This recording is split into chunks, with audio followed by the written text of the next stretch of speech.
بسم اللہ الرحمن الرحیم۔ السلام علیکم سامعین گرامی، آپ سن رہے ہیں اپنا پسندیدہ یوٹیوب آڈیو بکس چینل شام کی چائے۔ جی، کہانی ہے جنزاد، مصنفہ کا نام ہے سنجیدہ خاتون، اور آج آپ کی خدمت میں اس کی قسط نمبر 5 پیش کر رہے ہیں۔ تو صفا صفا جھوٹ بول رہا ہے، وہ پرجکین آواز میں کہنے لگا۔ تو چھت پر نہیں گیا تھا، تجھے شہناز چھت پر بھی ڈھونڈنے گئی تھی، تو وہاں نہیں تھا۔ ہاں، ایک بات تو بتا، کل شام کو تو تجھے دلہا بنایا جا رہا تھا، پھر تو چھت پر کب چلا گیا؟ اس نے آخر وہ بات کہہ ہی دی جو بہانہ کرتے ہوئے میرے ذہن سے نکل گئی تھی۔ اب میں اسے کس طرح بتاتا کہ شہناز مجھے چھت پر ڈھونڈنے نہیں، خطرے سے آگاہ کرنے گئی تھی۔ مجھے سونے دیں بڑے بھیا، صبح دفتر جانے کے لیے بھی جلدی اٹھنا ہے، میں نے یہ کہہ کر جان چھڑانا چاہی، کیونکہ میرے پاس اس کے سوال کا جواب نہیں تھا۔ اچھا ٹھیک ہے، سو جا آج، نہ بتا اصل بات، کبھی تو آئے گا میرے بائیں پر۔ یہ کہتے ہی اس نے چاقو بند کیا اور اپنی چارپائی کی طرف چلا گیا۔ مجھے اس غم میں نیند نہیں آ رہی تھی کہ میرے دل کی کلی کھلتے کھلتے رہ گئی تھی۔ آج رات اگر عین وقت پر اقبال کا بڑا بھائی بھڑنگ نہ پھیلا دیتا تو مجھے نرگس کا قرب حاصل ہو ہی جاتا۔ نرگس کا خیال آیا تو ایک بار پھر میرے جذبات مچل اٹھے۔ ایک ہجوم مہوشاں میری آنکھوں میں گھوم گیا۔ ایک ایک کر کے مجھے وہ سبھی آدمزادیاں یاد آنے لگیں جو میری زینت آغوش بن چکی تھی۔ پھر نہ جانے کیسے بملا کا حسین چہرہ میری آنکھوں میں بھر گیا۔ نرگس کے بعد اگر کوئی آدمزادی میرے دل میں کھبی تھی تو یہی بملا تھی۔ بملا وہی تھی جو اپنے ایک کام سے 2 روز قبل دفتر آئی تھی۔ اس کا پتہ تو مجھے معلوم تھا، باقی کچھ نہیں۔ میں نے سوچا کہ فی الحال اقبال کے جسم میں رہتے ہوئے تو کسی آدمزادی کا حصول ممکن نہیں، تو کیوں نہ علی لیش بن جاؤں۔ اقبال یہاں سوتا رہے گا اور میں کام دکھا کر پھر اس کے جسم میں آ گھسوں گا۔ مجھے بھی ضد سی ہو گئی تھی کہ اقبال کے جسم کو اس وقت تک نہ چھوڑوں گا جب تک نرگس کو حاصل نہ کر لوں۔ اگر آج رات بات نہیں بنی تو پھر صحیح، میں آخر کب تک لبے دریا پیاسا رہوں گا، کبھی تو بجھے گی پیاس۔ اس رات علی لیش بن جانے کے خیال کو میں نے عملی شکل دینے میں زیادہ دیر نہیں کی۔ بملا کا زیادہ آگا پیچھا معلوم کرنے کی یوں بھی کوئی ایسی خاص ضرورت نہیں تھی۔ اس کی ضرورت تو اس وقت پڑتی جب میں آدمزاد کے جسم میں اسے زیر کرتا۔ اس کے علاوہ یہ کہ وہ ایک ہندو لڑکی تھی، کسی مولوی کفایت اللہ کا مجھے خوف نہیں تھا۔ اقبال کے جسم سے نکلتے ہوئے مجھے تکلیف تو ہوئی، لیکن میں اب پہلے ہی سے اس کے لیے آمادہ تھا۔ اقبال کے جسم کو جھٹکا لگا تھا اور میں باہر آ گیا تھا۔ میری توقع کے مطابق اقبال کے جسم کو جھٹکا لگنے سے اس پر غفلت طاری ہو گئی۔ اب میں اقبال نہیں، علی لیش تھا، ایک جنزاد، وہ علی لیش جو حیرت انگیز قوتوں کا مالک تھا۔ ایک جن کی حیثیت سے میں نرگس کے پاس تو نہیں جا سکتا تھا، مگر اب کسی اور آدمزادی کا قرب حاصل کرنا میرے لیے مشکل نہیں تھا۔ میں اقبال کے گھر سے روانہ ہونے والا تھا کہ اچانک مجھے شرارت سوچی۔ یہ شرارت ایک طرح سے انتقامی کارروائی بھی تھی۔ افضال نے مجھے بہت ستا رکھا تھا، سو میں نے اسے سبق سکھانے کا فیصلہ کیا۔ چھوٹا بھائی بن کر اکثر میں سوچتا کہ اللہ میاں آدمی کو کتا بلی بنا دے مگر چھوٹا بھائی نہ بنائے۔ آدمزاد کی حیثیت میں افضال خبیث میرا بڑا بھائی بن بیٹھا تھا اور اس ناطے میری ناک میں نکیل ڈال دی تھی۔ آج ہی رات اس لانتی نے مجھے دھنسانے کے لیے چاقو نکال لیا تھا۔ اب میں جنزاد بن چکا تھا، اس لیے کوئی بھی قالب اختیار کر لینا میرے بس میں تھا۔ چند ہی لمحے بعد میں ایک سانپ بن گیا۔ افضال کے بستر میں گھستے ہوئے مجھے دیر نہیں لگی۔ افضال شاید ابھی پوری طرح سویا نہیں تھا۔ سرسراہٹ ہوئی تو ہڑبڑا کر اٹھ بیٹھا، پھر جیسے ہی اس کی نظر مجھ پر پڑی چہرہ فک ہو گیا۔ میں سانپ کے قالب میں پھن کاڑے اس کے بستر پر بیٹھا تھا۔ افضال کی نظریں مجھ پر جمی ہوئی تھی کہ اچانک میں اس کی نظروں سے اوجھل ہو گیا۔ اس کی آنکھیں خوف سے پھیل گئیں۔ کمرے میں لالٹین کی دھیمی روشنی پھیلی ہوئی تھی۔ اسی وقت میں نے افضال کے منہ پر اتنا زوردار تھپڑ مارا کہ اس کا چہرہ ادھر سے ادھر ہو گیا۔ بول، اب ڈرائے گا اپنے معصوم بھائی بالے کو؟ میں نے اس کے کان میں سرگوشی کی۔ اب میری آواز غیر انسانی تھی۔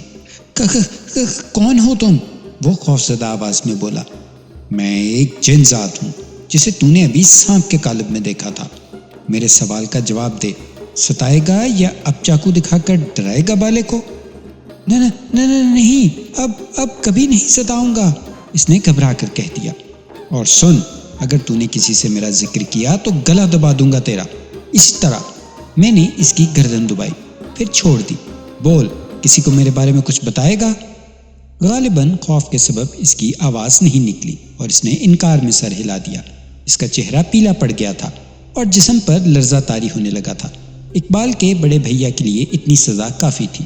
پھر میں وہاں نہیں رکا اور بملا کے بتائے ہوئے پتے پر روانہ ہو گیا۔ شہر سے باہر ایک باغ کے قریب وہ ایک شاندار کوٹھی تھی جہاں میں پہنچا۔ قصہ اس باغ کے کچھ حصے کا تھا۔ اس باغ کا خاصا حصہ بملا کے باپ راؤ بہادر بہاری لال نے اپنی کوٹھی کی حدود میں لے لیا تھا۔ زمین سرکاری تھی جس پر ظاہر ہے کہ LDA یعنی ادارہ ترقیات لاہور کو اعتراض تھا۔ خطاب یافتہ ہندو اپنی حیثیت سے ناجائز فائدہ اٹھا کر سرکاری زمین ہڑپ کر لینا چاہتا تھا۔ اس کے لیے جہاں دیدہ بہاری لال نے اوپری سطح پر اپنے اثر و رسوخ کے گھوڑے دوڑانے کی بجائے سیدھا طریقہ کار استعمال کیا تھا۔ عموماً جو کام اوپری سطح پر ذرا مشکل سے ہوتے ہیں انہیں نچلی سطح پر بڑی آسانی سے نمٹا دیا جاتا ہے۔ بملا سے پہلی ہی ملاقات میں مجھے یہ اندازہ ہو گیا تھا کہ راؤ بہادر نے اسے میرے پاس کیوں بھیجا ہے۔ وہ اس کام کے لیے اپنے کسی ملازم کو بھی بھیج سکتا تھا۔ اس کی لونڈیا نے بلا سبب تو نین بان نہیں چلائے ہوں گے۔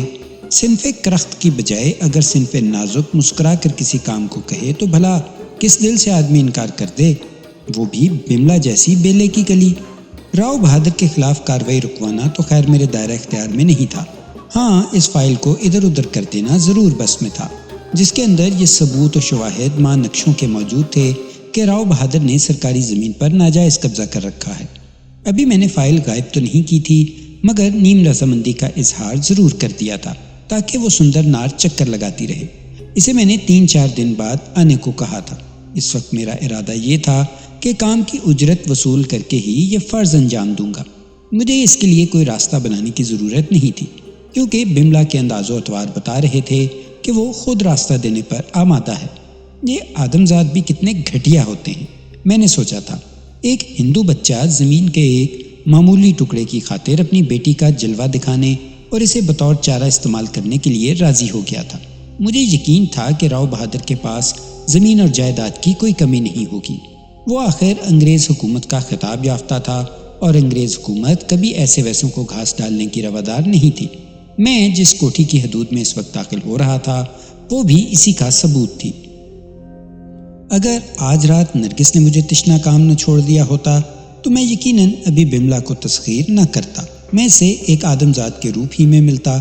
باتوں باتوں میں بملا سے میں نے یہ بھی پوچھ لیا تھا کہ ابھی وہ کنواری کنیا ہی ہے۔ یہ جاننے کے بعد اس کی طلب مزید بڑھ گئی تھی۔ اس وسیع و عریض کوٹھی میں جلد ہی میں نے بملا کی خوابگاہ تلاش کر لی۔ میں خوابگاہ کے دروازے ہی پر تھا کہ اندر سے خلاف توقع سرگوشیاں سنائی دیں۔ میں چونک اٹھا کہ اس وقت بملا کے پاس کون ہو سکتا ہے۔ خوابگاہ کا دروازہ بند تھا، مگر مجھے بھلا اندر داخل ہونے سے کون روکتا۔ اندر پہنچتے ہی میں نے جو منظر دیکھا وہ میرے لیے حیران کن تھا۔ بملا کی خوابگاہ میں ہلکا نیلا بلب جل رہا تھا۔ بملا وہاں اکیلی نہیں تھی، ایک نوجوان بھی اس کے ساتھ تھا۔ اس نوجوان نے بملا کو اپنی آغوش میں سمیٹ رکھا تھا۔ بملا، تم آخر کب راؤ بہادر جی سے بات کرو گی؟ اس نوجوان نے سرگوشی کی۔ کیوں؟ اس طرح ملنے میں کیا برائی ہے؟ یہ کہتے ہوئے اچانک بملا نے نوجوان کے رخسار پر زور سے چٹکی بھر لی۔ نوجوان کے منہ سے سسکاری نکل گئی، پھر وہ بولا، بڑی ظالم ہو تم۔ اس کے بعد وہ نوجوان بملا کے چہرے پر جھک گیا۔ عین اس وقت میں نے لپک کر اس نوجوان کی ٹانگ پکڑ لی اور پھر اسے مسحری سے نیچے گھسیٹ لیا۔ وہ کولے کے بل زمین پر گرا اور منہ سے چیخ نکل گئی۔ کیا ہوا راجندر؟ بملا اٹھ کر بیٹھ گئی اور حیرت سے اپنے نوجوان عاشق کو دیکھنے لگی جو اٹھنے کی کوشش کر رہا تھا۔ بھگوان جانے کیا ہوا؟ نوجوان راجندر اٹھتے ہوئے بولا۔ مجھے تو یوں جان پڑا جیسے کسی نے میری ٹانگ پکڑ کر، پھر اس کی بات پوری نہ ہو سکی۔ وہ ایک بار پھر چیخ اٹھا اور دوبارہ منہ کے بل زمین پر آ رہا۔ میں نے اسے پیچھے سے دھکا دے کر گرا دیا تھا۔ بھاگ جا یہاں سے، میں نے راجندر سے سرگوشی کی۔ بملا تیری نہیں میری محبوبہ ہے۔ پر تم کون ہو؟ راجندر کراہتے ہوئے ہکلایا۔ میں پچھلے جنم میں اس کا پتی تھا، میں نے راجندر کو بتایا۔ مجھے ہندوؤں کی توہم پرستی اور آواگون کے متعلق سب کچھ معلوم تھا، اس لیے راجندر کو الو بنا رہا تھا۔ بملا کے بنا میری آتما ویاکل تھی، سو ملن کو آ گیا۔ راجندر کے چہرے سے دہشت کا اظہار ہونے لگا۔ اس وقت تک بملا مسہری سے اتر آئی تھی۔ وہ اٹھ کر سیدھی کھڑی ہوئی تو مجھ پر ایک اور قیامت گزر گئی۔ اس کا سرخ و سفید جسم جیسے لو دے رہا تھا۔ بملا نے راجندر کی طرف ہاتھ بڑھاتے ہوئے کہا، یہ تم کس سے باتیں کر رہے ہو؟ بملا کی بات پوری ہوئی تھی کہ میں نے بڑی زور سے اس کے بازو پر چٹکی بھر لی۔ اس کے منہ سے سسکاری ابل پڑی۔ اسے بھگا دے بملا کہ اب میں آ گیا ہوں۔ کیا تو نے اپنے پتی کو بھلا دیا؟ اپنے سوہن کو بھول گئی؟ میری آواز بہت دھیمی تھی، اتنی کہ بملا ہی میرے الفاظ سن سکے۔ پتی؟ سوہن؟ وہ حیرت زدہ ہو کر بڑبڑائی۔ ہمارا ساتھ تو جنم جنم کا ہے پگلی، میں بولا۔ پچھلے جنم میں بھی ہم ساتھ تھے۔ ہندوؤں کے عقائد سے میں خوب فائدہ اٹھا رہا تھا۔ بملا کے چہرے سے خوف کا اظہار ہونے لگا۔ اسے اپنی خوابگاہ میں یقیناً کسی غیر انسانی وجود کا احساس ہو چکا تھا۔ اس جنم میں تیرے ملن ہی کے کارن تو میں پرلوک سے آیا ہوں، میں نے مزید کہا۔ اب تجھے میرے سوا کوئی ہاتھ نہیں لگا سکے گا، تو میری پتنی ہے۔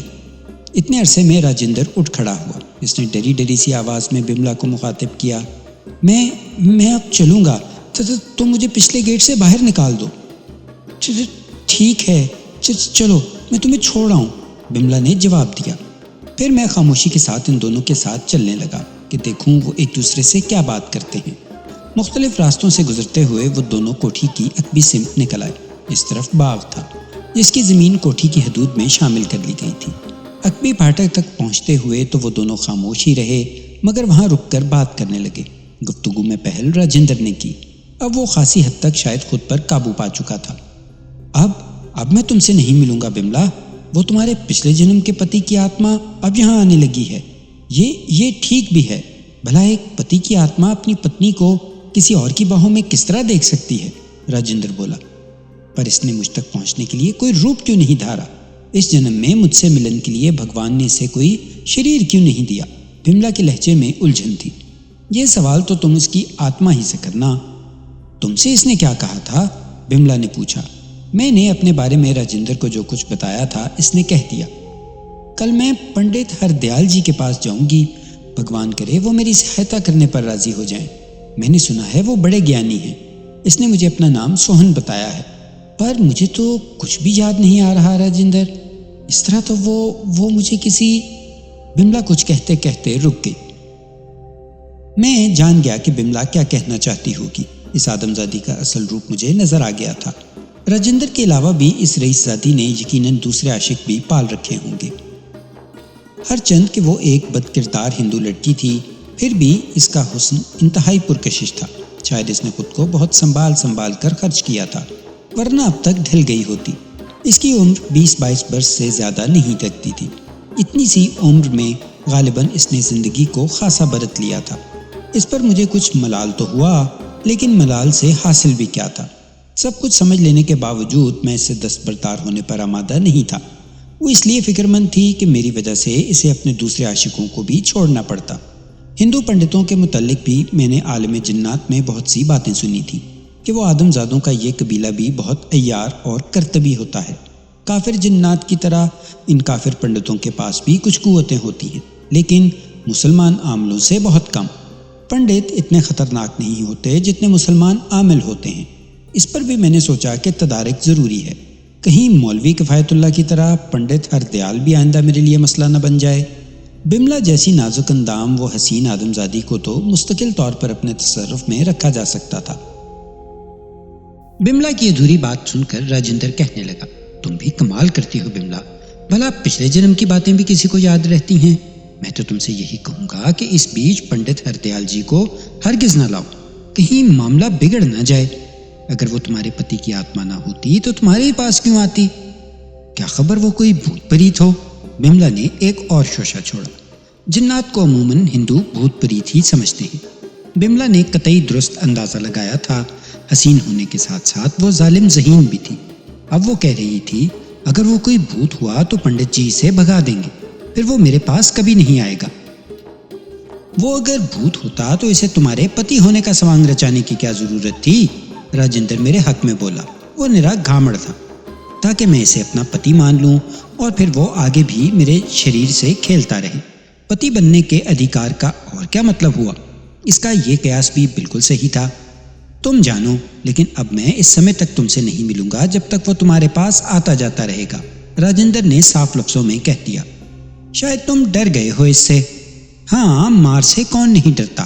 اگر وہ کوئی بھوت بھی ہے تو میرے اندر اس سے مقابلے کی ہمت نہیں ہے۔ اب تم جلدی سے گیٹ کھول کر مجھے نکال دو، کہیں وہ بیڈ روم میں تمہارا انتظار کرتے کرتے یہی نہ آ جائے۔ راجندر نے اپنی بزدلی کا اعتراف کر لیا۔ بس نام کے مرد ہو تم، بملا نے اسے تانا دیا اور گیٹ کھولنے لگی۔ اب تم جو چاہو سمجھ لو، راجندر یہ کہتا ہوا گیٹ سے نکل گیا۔ وہاں سے مجھے بملا کی خوابگاہ میں پہنچنے کے لیے چند ہی لمحے لگے۔ وہ ذرا دیر بعد خوابگاہ میں پہنچی اور دروازہ اندر سے بند کر لیا۔ وہ قدرے مضبوط اعصاب کی مالک تھی، ورنہ اس کی جگہ کوئی اور لڑکی ہوتی تو شاید اپنے پیروں پر کھڑی نہ رہ پاتی۔ میں نے آگے بڑھ کر اسے اٹھا لیا تو اس کے چہرے کا رنگ بدل گیا۔ میں اسے اٹھائے مسحری کی طرف بڑھا۔ بملا، میں نے اسے مخاطب کیا، تو مجھے کوئی بھوت سمجھ رہی ہے نا؟ نہیں تو، وہ ہکلائی۔ جھوٹ بول رہی ہے تو، میں نے اسے مسحری پر لٹا دیا۔ کیا ابھی راجندر سے تو یہ نہیں کہہ رہی تھی بھلا کسی آتما سے بھی کچھ چھپ سکتا ہے کیا؟ تو تم وہاں میرے ساتھ تھے؟ نہیں، میں یہیں تھا، مگر وہ ساری باتیں سن رہا تھا جو تو راجندر سے کر رہی تھی۔ بے وفا، ایک ہی جنم میں اپنے شوہر کو بھول گئی۔ میری غیر انسانی آواز میں دکھ شامل ہو گیا۔ ایسا میں نے دانستہ اسے متاثر کرنے کی غرض سے کیا تھا۔ تو نے مجھ سے جنم جنم ساتھ رہنے کا وعدہ کیا تھا۔ اب اگر تو مجھ سے ملن نہیں چاہتی تو میں چلا جاتا ہوں، لیکن یاد رکھ کہ پھر کسی سے بھی تیرا ملن نہیں ہو سکے گا۔ میں تجھ پر اپنا ادھیکار نہیں چھوڑوں گا۔ بول، کیا کہتی ہے؟ میں جاؤں؟ کچھ دیر خاموشی رہی۔ بملا کچھ نہ بولی، پھر کہنے لگی، سوہن، اگر تو میرا پتی ہے تو پھر مجھے یہ بتا کہ تجھے بھگوان نے اس جنم میں جسم کے بغیر کیسے بھیج دیا؟ یہ وہی سوال تھا جو اس نے اپنے عاشق راجندر سے بھی کیا تھا۔ میں نے پہلے ہی سے اس سوال کا جواب سوچ رکھا تھا، سو فوراً بول اٹھا، کیا تجھے یاد نہیں رہا کہ میں نے گھریلو حالات سے تنگ آ کے آتم ہتیا کر لی تھی؟ وہ ہندو لڑکی تھی، میں اس لیے اس سے دانستہ ہندی الفاظ بول رہا تھا۔ اپنی بات جاری رکھتے ہوئے میں نے مزید کہا، جو لوگ آتما ہتیا کر لیتے ہیں ان کی آتما کو ترنت چین نہیں آتا، ان کی آتمائیں بھٹکتی رہتی ہیں۔ سو بھگوان نے مجھے یہ سزا دی کہ مجھ سے میرا شریر چھین لیا۔ اس عرصے میں مجھے یہ محسوس ہو گیا تھا کہ جیسے بملا کو میری کہانی پر یقین آ رہا ہو۔ تجھے تو پیا ملن کی آس نہ ہوگی، کیوں ہے نا؟ میں نے اسے خود سے قریب کر لیا۔ مجھ سے ڈرنے کی ضرورت نہیں۔ سن بملا، میں صرف یہ چاہتا ہوں کہ اب کوئی اور میری جگہ نہ لے۔ مجھ سے یہ برداشت نہیں ہو سکے گا۔ آج رات کے بعد اگر کسی کو میں نے تیرا پہلو آباد کرتے دیکھا تو اسے زندہ نہیں چھوڑوں گا۔ یہ بھی جان لے تو کہ کسی سے میرا ذکر نہیں کرے گی، چاہے وہ پنڈت ہردیال ہی کیوں نہ ہو۔ جنات عموماً آدمزادیوں کو یہی تاکید کرتے ہیں۔ اس کی وجہ خطرناک قسم کے آدمزادوں سے بچنا ہے، ایسے خطرناک آدمزاد جو جنات کو بھی مار ڈالتے ہیں۔ بول، کسی سے کچھ کہے گی تو نہیں؟ لیکن وہ رات غالباً میری ناکامیوں کی رات تھی۔ میں آنے والے روح فرسا لمحات سے بے خبر دیار نشاط میں پہلا قدم رکھنے ہی والا تھا کہ میرے وجود کو شدید جھٹکا لگا، کیوں جیسے کوئی مجھے اپنی طرف کھینچ رہا ہو۔ اس کے ساتھ جیسے میرا وجود شعلوں کی لپیٹ میں آ گیا۔ یہ تمام علامات ایک ہی طرف اشارہ کر رہی تھیں۔ میں پہلے کبھی بھی ایسی حالت سے گزرا تو نہیں تھا، مگر اس کے متعلق بزرگ جنات سے بہت کچھ سن رکھا تھا۔ میں خطرے میں گھر گیا تھا اور اس خطرے کی نوعیت سے بھی آگاہ تھا۔ میرے لیے اب وہاں ایک لمحے بھی رکنا ممکن نہیں تھا۔ پھر بھی میں نے بملا سے بمشکل کہا، میں پھر آؤں گا، میرا انتظار کرنا۔ نہیں، اس کی آواز جیسے کسی گہرے کنویں سے آئی۔ سوہن، مجھے یوں تڑپتا چھوڑ کر نہ جاؤ، سوہن۔ بملا مجھے آوازیں دیتی رہ گئی، مگر میں نہیں رکا۔ عین وقت پر ایک آدمزاد نے مجھ سے لقمہ تر چھین لیا تھا۔ میری بساط نشاط الٹ دی تھی۔ میں اس سے بے خبر تھا کہ جس عذاب میں گرفتار کر دیا گیا ہوں اس کا تدارک کیسے ہو۔ اس موقع پر مجھے اپنا دوست یاسف یاد آیا۔ وہ ایک ایسے عالم جن سے واقف تھا جو اس سلسلے میں میری رہنمائی اور مدد کر سکتا تھا۔ رات کا وہ آخری پہر تھا جب میں جہانگیر کے مقبرے پر پہنچا۔ یہ میری بدقسمتی تھی کہ یاسف مجھے وہاں نہیں ملا۔ ہاں، یاسف کی بہن ترتبہ مجھے ضرور مل گئی۔ میں پہلے ہی اس جنیا سے بچا پھرتا تھا۔ وہ مجھے بالکل پسند نہیں تھی۔ میں نے اس سے معلوم کیا کہ یاسف کہاں ہے۔ وہ تو میں نہیں جانتی، لیکن اے علی علیش، تو اتنے دن سے کہاں غائب تھا؟ ترتبہ قریب آ کر کہنے لگی، کیا تو نے کوئی اور ٹھکانہ ڈھونڈ لیا ہے؟ یہ ان باتوں کا وقت نہیں ہے ترتبہ، میں شدید اذیت میں مبتلا ہوں۔ میں جلدی سے بولا۔ تجھے کیا ہوا؟ ترتبہ نے ہمدردی کی۔ کسی آدمزاد نے مجھے قابو کرنے کی خاطر شاید عمل شروع کر دیا ہے، میں نے بتا دیا۔ یہ تو بہت برا ہوا اے علی علیش، کب کی بات ہے یہ؟ ترتبہ فکر مندی سے بولی۔ ابھی کچھ ہی دیر پہلے کی بات ہے کہ اچانک میرے وجود کو شدید جھٹکا لگا۔ میں نے اسے اپنی کیفیت سے آگاہ کر دیا۔ ترتبہ نے بھی تصدیق کر دی کہ میرا اندازہ بالکل درست ہے۔ پھر اس نے مجھے حاموس سے ملنے کا مشورہ دیا۔ ترتبہ اس سے واقف تھی۔ حاموس ایک ویران حویلی میں اپنے خاندان والوں کے ساتھ رہتا تھا۔ یہ حویلی مغلوں کے وقت کی بنی ہوئی تھی اور اس کا بڑا حصہ منہدم ہو چکا تھا۔ ترتبہ مجھے حاموس کے پاس لے گئی تو وہ اس وقت تہجد کی نماز پڑھ رہا تھا۔ ہمیں انتظار کرنا پڑا کہ وہ نماز پڑھ لے۔ میری حالت خراب ہوتی جا رہی تھی۔ ترتبہ نے مجھے سنبھال رکھا تھا، اس بہانے وہ مجھ پر اپنی محبت بھی نچھاور کرتی جا رہی تھی۔ ہمت سے کام لے اے علی علیش، خدا بہتر کرے گا، وہ مجھ سے مخاطب تھی۔ مجھے یوں لگ رہا تھا جیسے میں جل رہا ہوں۔ اس کے ساتھ یہ بھی کوئی اندیکھی طاقت مجھے اپنی جانب کھینچ رہی ہے۔ خدا خدا کر کے حاموس نے سلام پھیرا اور پھر دعا مانگنے لگا۔ جب وہ دعا مانگ چکا تو ترتبہ نے اسے مخاطب کیا، اے حاموس، اے اللہ کے نیک اور فرما بردار، یہ علی علیش ہے، میرے بھائی یاسف کا دوست۔ تو اس کی حالت دیکھ، کسی آدمزاد نے شاید اسے عذاب میں گرفتار کر دیا ہے۔ حاموس میری طرف متوجہ ہوا اور کہنے لگا، کہیں تو آدمزادوں کی بستی میں تو نہیں رہنے لگا؟ ہاں، میں وہیں کچھ دن سے ہوں، میں نے اپنی تکلیف پر قابو پاتے ہوئے اقرار کیا۔ تو پھر جیسا کیا ہے بھگت۔ کیا تجھے خبر نہیں یا کسی نے نہیں بتایا کہ اللہ تعالیٰ نے اولاد آدم کو اشرف المخلوقات بنایا ہے؟ تیرے اپنوں میں سے کسی نے تجھے یہ تاکید نہیں کی کہ آدمزادوں سے دور رہنا چاہیے؟ حاموس بولا، اے حاموس، مجھ سے غلطی ہو گئی، لیکن وہ کہ جسے تو اشرف المخلوقات کہہ رہا ہے، کیا اسے یہ جائز ہے اللہ کی دوسری مخلوقات کو ضرر پہنچائے؟ مجھے غصہ آنے لگا۔ بلا سبب کچھ نہیں ہوتا، یقیناً تو نے کسی آدمزاد کو اپنا نام بتایا ہوگا۔ جب تک کسی آدمزاد کو جنزاد کا نام معلوم نہ ہو، وہ آدمزاد تسخیر جن کا وظیفہ نہیں کر سکتا۔ تیری جو حالت ہے مجھ سے چھپی نہیں۔ کسی آدمزاد نے تجھے اپنا مطیع بنانے کی غرض سے وظیفہ شروع کر دیا ہے۔ ایسے وظائف رات کے مختلف اوقات میں کیے جاتے ہیں۔ تو مجھے یہ بتا کہ کب سے تیرا یہ حال ہے؟ حاموس نے آخر میں سوال کیا۔ جو حقیقت تھی میں نے بیان کر دی، مگر یہ نہیں بتایا کہ جب میری یہ کیفیت ہوئی تو میں کہاں تھا۔ تو پھر یہ وظیفہ مختصر وقت کے لیے ہے، صبح فجر کی اذان کے ساتھ ہی تیری حالت سنبھل جائے گی۔ لیکن میں اس وقت تک یہ اذیت کس طرح برداشت کروں اے حاموس؟ میں نے کہا، جلا جا رہا ہوں میں تیری تکلیف تو ختم نہیں کر سکتا، ہاں کم کرنے کی تدبیر بتاتا ہوں۔ پاک صاف ہو کر تو نماز پڑھنے کھڑا ہو جا اور اللہ تعالیٰ سے اپنے لیے دعا کر، اللہ کی پناہ میں پہنچ جائے گا تو، کوئی آدمزاد تیرا کچھ نہیں بگاڑ سکے گا۔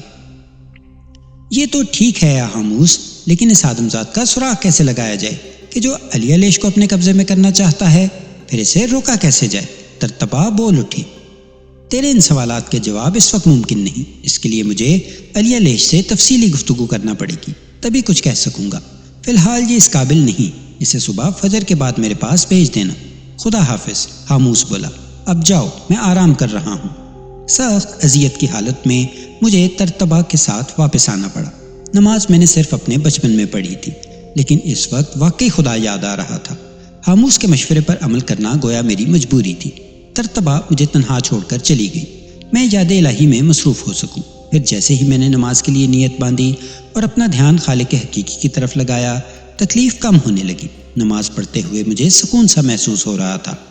صبح ہونے تک میں نماز پڑھ کر دعا مانگتا رہا۔ فجر کے وقت مجھے یوں لگا جیسے بھڑکتے شعلے ایک دم سرد پڑ گئے ہوں، مجھ پر نیم غشی سی طاری ہو گئی۔ مجھے بیدار کرنے والی ترتبہ ہی تھی۔ وہ کہنے لگی، اب تیرا کیا حال ہے علی علیش؟ بالکل ٹھیک ہوں، میں نے جواب دیا۔ کیا تو حاموس سے ملنے نہیں جائے گا؟ ترتبہ بولی۔ میں تو غیر حاموس کے پاس چلا جاتا ہوں یا ترتبہ، لیکن تو میرے ساتھ نہ چل، وہ پھر واز کرنے لگے گا۔ لوٹ کر تو آئے گا نا تو اس کے پاس سے؟ ہاں کیوں نہیں، میں نے اس کی طرف دیکھ کر کہا۔ رنج تو مجھے یہ ہے علی علیش کہ تجھے شاید اب یہ میری محبت پر یقین نہیں آیا۔ ترتبہ نے موقع سے فائدہ اٹھایا۔ یہ تجھ سے کس نے کہہ دیا؟ میں بھی تجھے چاہتا ہوں، میں نے جھوٹ بول دیا۔ تو پھر کیوں بھاگتا ہے مجھ سے؟ میں اپنے دوست یاسف سے ڈرتا ہوں کہ کہیں اسے کوئی شبہ نہ ہو جائے۔ اچھا یہ بتا، یاسف لوٹ کر آیا؟ نہیں، اس نے جواب دیا، معلوم نہیں وہ کل رات سے کہاں چلا گیا ہے، میں تو اسے دور دور ڈھونڈ آئی، نہیں ملا۔ پھر وہ کہنے لگی کہ مقبرے سے متصل باغ میں میری واپسی کا انتظار کرے گی، میں حاموس سے مل کر سیدھا وہیں پہنچوں۔ ترتبہ سے جان چھڑانے کے لیے میں نے حامی بھر لی اور وہ چلی گئی۔ ترتبہ کے جاتے ہی میں حاموس کے پاس پہنچ گیا۔ تو خاصی دیر سے آیا، حاموس مجھے دیکھتے ہی بولا۔ میں نے وجہ بتا دی۔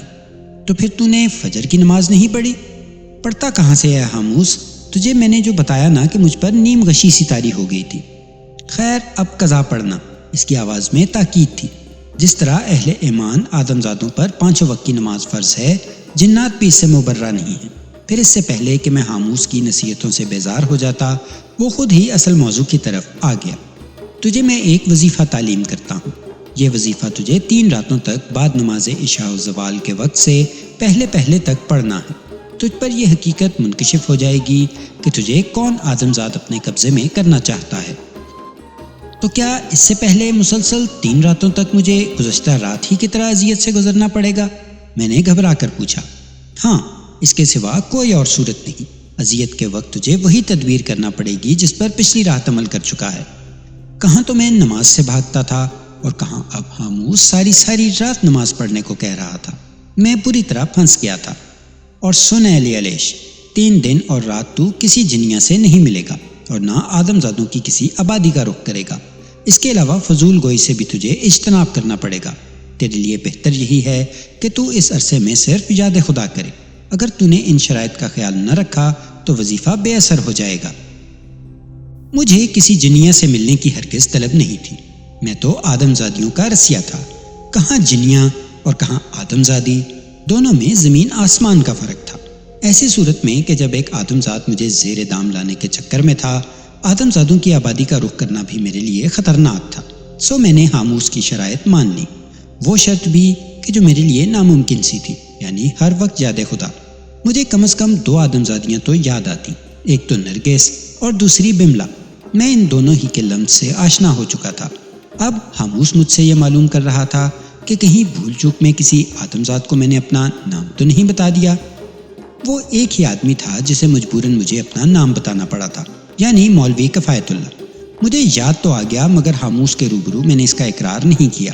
میں اگر مولوی کا نام بتا دیتا تو پھر سارا راز ہی کھل جاتا۔ حاموس مجھ سے سب کچھ پوچھ لیتا۔